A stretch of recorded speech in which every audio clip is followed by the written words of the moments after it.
Welcome to Smart Folio. Basic to pro level of stock മാർക്കറ്റിന്റെ 15ാമത്തെ ചാപ്റ്ററാണ് നമ്മളിപ്പോൾ ഇന്നുള്ളത്.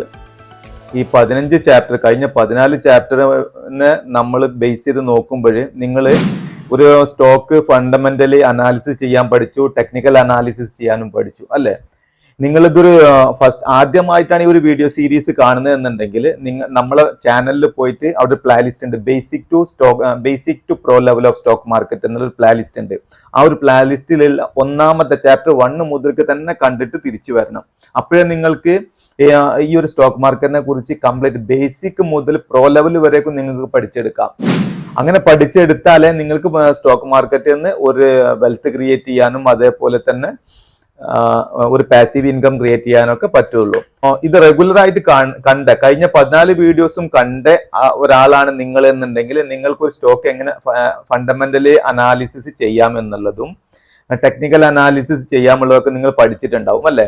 ഇപ്പം അങ്ങനെയാണെന്നുണ്ടെങ്കിൽ നിങ്ങൾക്ക് പറ്റിയ ഒരു 4-5 സ്റ്റോക്സ് നിങ്ങൾ ഫണ്ടമെന്റലി അനാലിസിസ് ചെയ്തു എന്നിട്ട് കണ്ടെത്തി, അതേപോലെ തന്നെ ടെക്നിക്കൽ അനാലിസിസും ചെയ്തു കണ്ടെത്തി, ഓവർ വാല്യൂഡ് ഒന്നും അല്ലാത്ത അത്യാവശ്യം കുഴപ്പമില്ലാത്ത സ്റ്റോക്സുകൾ കണ്ടെത്തി നിങ്ങൾ. അങ്ങനെയാണെങ്കിൽ പിന്നെ നെക്സ്റ്റ് എന്താ നിങ്ങൾ ചെയ്യാൻ പോവാ?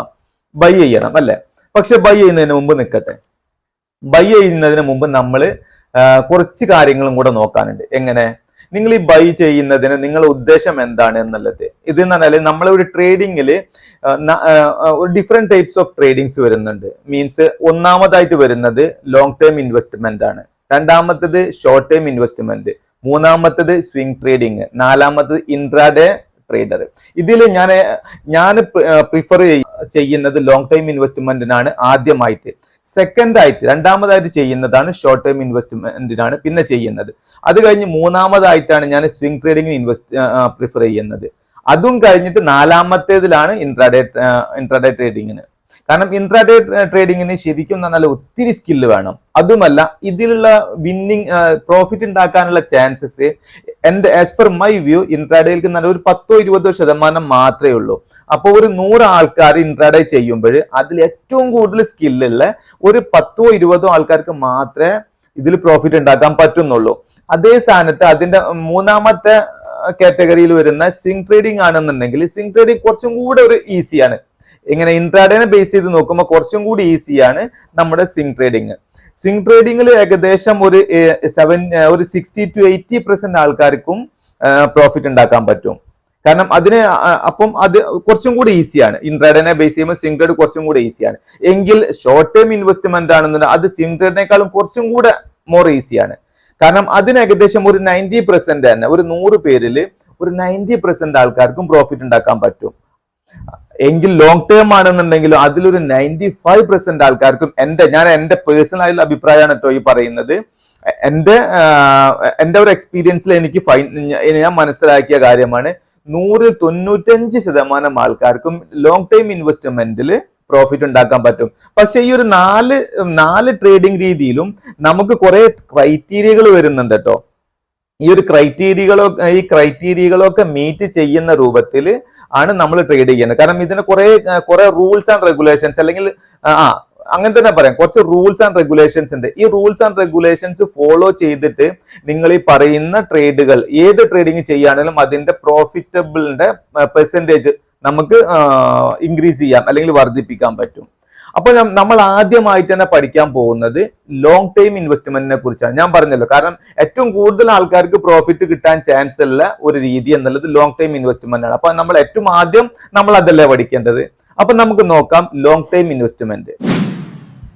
അപ്പോൾ നിങ്ങൾക്ക് നമ്മുടെ PPT-യിൽ കാണാൻ പറ്റും, ലോങ് ടൈം ഇൻവെസ്റ്റ്മെന്റ് ആണ് ഫസ്റ്റിൽ കൊടുക്കുന്നത്, രണ്ടാമത്തെ വരുന്ന ഷോർട്ട് ടൈം ഇൻവെസ്റ്റ്മെന്റ് ആണ്, മൂന്നാമത്തെ സ്വിംഗ് ട്രേഡിംഗ്, നാലാമത്തത് ഇൻട്രാഡേ ട്രേഡിംഗ്. ഇനി ലോങ് ടൈം ഇൻവെസ്റ്റ്മെന്റ് എന്ന് പറയുമ്പോൾ നമ്മൾ അതിന്റെ ഒരു ഡെഫിനിഷനും കൂടെ നോക്കിയിട്ട് പോവാം. Long time investment are assets that an individual or company intends to hold for a period of more than 3 years.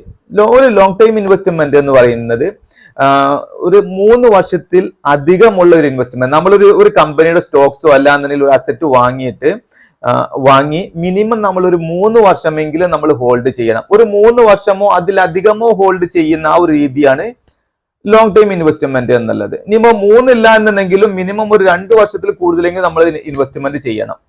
എന്നിട്ട് നമ്മൾ പ്രോഫിറ്റ് ബുക്ക് ചെയ്യുന്ന ആ ഒരു രീതിയാണ് ലോങ് ടൈം ഇൻവെസ്റ്റ്മെന്റ് എന്നുള്ളത്. രണ്ടാമത് വരുന്നത് പൊസിഷൻ ട്രേഡിംഗ്, പൊസിഷണൽ ട്രേഡിംഗ്, അത് അല്ലെങ്കിൽ പൊസിഷണൽ ഇൻവെസ്റ്റ്മെന്റ്. അതെന്ന് പറയുന്നത് long term investing approach which follows the strategy of buy and hold for months or even years. കുറച്ച് മാസങ്ങളോ കുറച്ച് വർഷങ്ങളോ മീൻസ് ലെസ് ദാൻ 3 year, ആ ഒരു കുറച്ച് മാസങ്ങളോ അല്ലെങ്കിൽ കുറച്ച് വർഷങ്ങളോ ഒരു കമ്പനിയുടെ സ്റ്റോക്സ് അല്ലെങ്കിൽ ഒരു അസറ്റ് നമ്മൾ കമ്പനിയുടെ സ്റ്റോക്സ് വാങ്ങിയിട്ട് ഹോൾഡ് ചെയ്ത് കുറച്ച് മാസങ്ങൾക്കോ അല്ലെങ്കിൽ കുറച്ച് വർഷങ്ങൾക്കോ ഈ ഒരു 3 വർഷത്തിൽ താഴെയുള്ള ഒരു പീരീഡ് കഴിഞ്ഞതിന് ശേഷം നമ്മൾ പ്രോഫിറ്റ് ബുക്ക് ചെയ്യുന്ന ആ ഒരു രീതിയാണ് പൊസിഷണൽ ട്രേഡിംഗ് എന്ന് പറയുന്നത്. ഇനി സ്വിംഗ് ട്രേഡിംഗ് എന്ന് പറഞ്ഞാലോ, what is swing trading? seeks to capture short term gains over a period of days or weeks. കുറച്ച് ദിവസങ്ങളോ അല്ല എന്നുണ്ടെങ്കിൽ കുറച്ച് വീക്സുകളോ അല്ലെങ്കിൽ കുറച്ച് ആഴ്ചകളോ മാത്രം നമ്മൾ സ്റ്റോക്സ് വാങ്ങി ഹോൾഡ് ചെയ്തിട്ട് പ്രോഫിറ്റ് ബുക്ക് ചെയ്യുന്ന ഒരു സിസ്റ്റമാണ്. പക്ഷെ ഇത് നമ്മളിങ്ങനെ ഈ പീരീഡ്സ് കുറഞ്ഞു വരുന്നതിനനുസരിച്ച് നമ്മൾ റിസ്ക് ഫാക്ട് കൂടുന്നുണ്ട് കേട്ടോ. അത് ഞാൻ അതിലോട്ട് നമ്മൾ ഇതിനൊക്കെ സെപ്പറേറ്റ് ആയിട്ട് തന്നെ ഓരോന്നിനെ കുറിച്ച് നമ്മൾ ഡീറ്റെയിൽ ആയിട്ട് തന്നെ പഠിക്കുന്നുണ്ട്. അപ്പം അതിൽ ഞാനത് വിശദമായിട്ട് തന്നെ എക്സ്പ്ലെയിൻ ചെയ്ത് തരും. ഇനി അടുത്തത് ഇൻട്രാഡേ ട്രേഡിംഗ്. ഇൻട്രാഡേ ട്രേഡിംഗ് എന്ന് പറഞ്ഞാൽ refers to the purchasing and selling of stocks on the same day. Intraday എന്ന് പറഞ്ഞാൽ ഏത് ദിവസമാണോ നമ്മൾ ഒരു കമ്പനിയുടെ ഒരു സ്റ്റോക്ക് വാങ്ങുന്നത് ആ ദിവസം തന്നെ നമ്മളത് വിൽക്കുകയും ചെയ്യണം. മീൻസ് ആ ദിവസം തന്നെ നമ്മൾ പ്രോഫിറ്റ് ബുക്ക് ചെയ്യണം. ആ ദിവസം പ്രോഫിറ്റ് ആണോ ലോസ് ആണോ എന്നുള്ളതല്ല വിഷയം. ആ ദിവസം നിങ്ങൾ വാങ്ങി ആ ദിവസം തന്നെ നിങ്ങൾ വിറ്റിരിക്കണം. ഇല്ലെങ്കിലോ നിങ്ങളെ ബ്രോക്കർ സ്ക്വയർ ഓഫ് ചെയ്യും, മീൻസ് നിങ്ങളെ ബ്രോക്കർ അത് വിൽക്കും. ഇനി നമുക്ക് അപ്പൊ ഈ ഒരു 4 കാറ്റഗറിയാണ് നമുക്കുള്ളത്. ഇനി നമുക്ക് ലോങ് ടൈം ഇൻവെസ്റ്റ്മെന്റിനെ കുറിച്ച് കുറച്ച് ഡീറ്റെയിൽ ആയിട്ട് തന്നെ നോക്കാം. ലോങ് ടൈം ഇൻവെസ്റ്റ്മെന്റിന്റെ വളരെ കുറച്ച് ബെനിഫിറ്റ്സ് ആണ് അല്ലെങ്കിൽ അഡ്വാൻറ്റേജസ് ആണ് നമ്മളിവിടെ കാണുന്നത്. ക്രിയേഷൻ ഓഫ് വെൽത്ത് ക്രിയേറ്റ് ചെയ്യാൻ പറ്റിയ ഏറ്റവും നല്ല ഒരു അടിപൊളി സംഭവമാണ് ലോങ് ടൈം ഇൻവെസ്റ്റ്മെന്റ് എന്നുള്ളത്. പക്ഷെ ഇതിന്റെ ഒരു വിഷയം എന്താണെന്ന് ചോദിച്ചാൽ നമുക്ക് ഈ പ്രോഫിറ്റ് കണ്ടുകാണ്ട് നമ്മൾ പ്രോഫിറ്റ് ബുക്ക് ചെയ്യാണ്ടിരിക്കാനുള്ള ഒരു മൈൻഡ് സെറ്റ് നമുക്ക് വേണം കേട്ടോ. നമ്മളൊരു ലോങ് ടൈം ഇൻവെസ്റ്റ്മെന്റ് ആണ് നമ്മൾ ഉദ്ദേശിക്കുന്നത് എന്നുണ്ടെങ്കിൽ നമ്മൾ ആ ഒരു പീരീഡ് ഉണ്ടല്ലോ, ഒരു 3 വർഷം വരെ ഇനി എത്ര പ്രോഫിറ്റ് കണ്ടാലും നമ്മൾ അത് ഹോൾഡ് ചെയ്യണം. അല്ലെങ്കിൽ നമ്മൾ പ്രോഫിറ്റ് അതിന് മുമ്പ് ബുക്ക് ചെയ്യണം എന്നുണ്ടെങ്കിൽ എന്ത് ചെയ്യണം എന്നറിയാം, നമുക്ക് എന്തെങ്കിലും ഒരു മാർക്കറ്റ് ഫുള്ളി ക്രാഷ് അതല്ലാതെ നമുക്ക് ഈ സ്റ്റോക്കിൽ തന്നെ പെർട്ടിക്കുലർ ആയിട്ട് എന്തെങ്കിലും ഇൻസിഡൻസ് വന്നു, കാരണം കമ്പനിയാണ് ഇന്ന് അത്യാവശ്യം കൂടിയ കമ്പനി ആയിരിക്കാം, ഒരുപക്ഷെ നാളെ ആ കമ്പനിയിൽ എന്തെങ്കിലും ഇഷ്യൂസ് വരാം, ഒരുപക്ഷെ മാനേജ്മെന്റിന്റെ ഇഷ്യൂസ്, അല്ലാന്നുണ്ടെങ്കിൽ ഇൻകം ടാക്സിന്റെ അങ്ങനെ കുറെ, ഒരുപക്ഷെ അവരുടെ പ്രൊഡക്റ്റിന്റെ ക്വാളിറ്റിയിൽ എന്തെങ്കിലും ഇഷ്യൂസ് വരും, അങ്ങനെയൊക്കെ വന്നുങ്ങാണ്ട് പെട്ടെന്നുള്ള ഒരു ഡൗൺ ട്രെൻഡ് അല്ലെങ്കിൽ ഒരു ഫോളിങ് ആ ഒരു പ്രൈസിൽ വരികയാണെന്നുണ്ടെങ്കിൽ നമ്മൾ എക്സിറ്റ് ചെയ്യാം. അപ്പോ ഞാൻ അതിനിടക്ക് പറയാൻ വിട്ടുപോയതാണ്, ഇനിയിപ്പം ഒരു ലോങ് ടൈം ഇൻവെസ്റ്റ്മെന്റ് ആണ് നിങ്ങൾ ചെയ്യുന്നത് എന്നുണ്ടെങ്കിലും നിങ്ങൾ ഒരു സ്റ്റോപ്പ് ലോസ് മെയിൻറ്റെയിൻ ചെയ്യണം. സ്റ്റോപ്പ് ലോസ് എന്ന് പറഞ്ഞാൽ നിങ്ങളിപ്പം മാക്സിമം നിങ്ങൾ ഫണ്ടമെന്റലി അതേപോലെ തന്നെ ടെക്നിക്കലി അനാലിസിസ് ചെയ്തപ്പം ഓവർ വാല്യൂഡ് അല്ല എന്നുള്ളതാണല്ലോ കണ്ടത് അല്ലേ. അങ്ങനെ വരുന്ന സമയത്ത് അതിന്റെ ഒരു വാല്യൂ ഏതുവരെ താഴോട്ടേക്ക് പോവാം എന്നുള്ളതിന്റെ ആ ഒരു കാഴ്ചപ്പാട് ഉണ്ടാവും നിങ്ങൾക്ക്. അതെല്ലാം തന്നെ നമ്മൾ സപ്പോർട്ട് ആൻഡ് റെസിസ്റ്റൻസ് പഠിച്ചു. അപ്പം അതിൽ ഏറ്റവും കൂടുതൽ സപ്പോർട്ട് വരുന്ന ഒരു ഏരിയ ഉണ്ടാവും, ഏറ്റവും സ്ട്രെങ്തി ആയിട്ടുള്ള സപ്പോർട്ട് മീൻസ് ഏറ്റവും കൂടുതൽ പോയിന്റ്സ്, കാൻഡിൽസിന്റെ പോയിന്റ്സ് ടച്ച് ചെയ്തുകൊണ്ട് വരച്ചൊരു ലൈൻ ഉണ്ടാവുമല്ലോ, ആ ഒരു ലൈനിന് തൊട്ട് താഴെയായിട്ട് നമുക്ക് ഒരു SL കീപ്പ് ചെയ്യാം, ഒരു സേഫ്റ്റി പർപ്പസിന് വേണ്ടി മാത്രം. കാരണം ഇതിന് മുമ്പത്തെ കുറെ കേസുകൾ നമ്മൾ കേട്ടിട്ടുണ്ടാവും. ഇപ്പം അദാനിയുടെ സ്റ്റോക്സിൽ തന്നെ കുറച്ച് മോർഗൻ സ്റ്റാലിയുടെ റിപ്പോർട്ടൊക്കെ വന്ന സമയത്തൊക്കെ ചടപടാന്ന് പറഞ്ഞ താഴോട്ടേക്ക് വീണു. അപ്പം അതേപോലെ ഈ ഒരു സംഭവങ്ങളൊക്കെ ഏത് സ്റ്റോക്കിലും എപ്പോഴും സംഭവിക്കാം.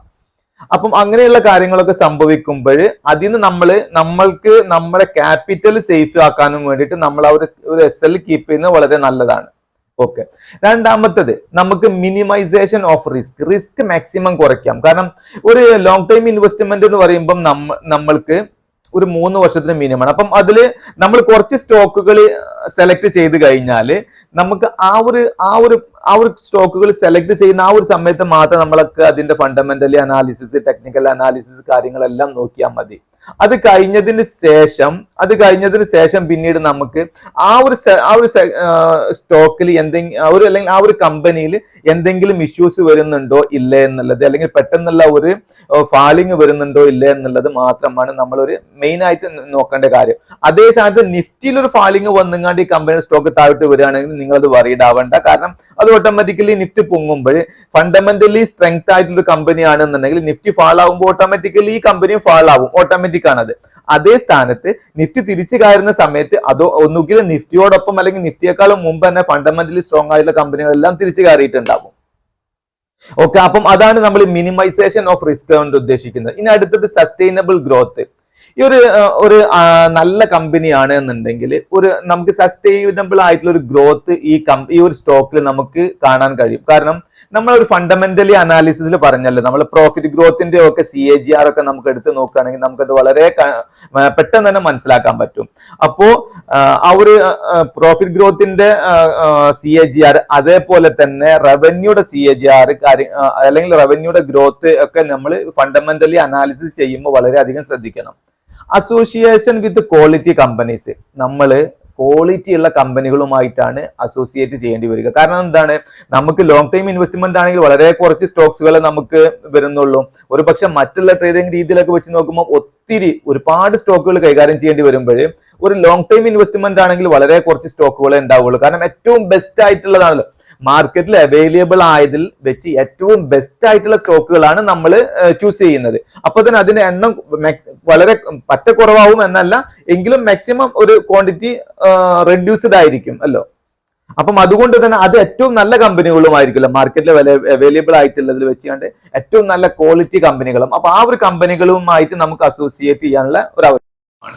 അതേപോലെ തന്നെ reduction of taxes and fees.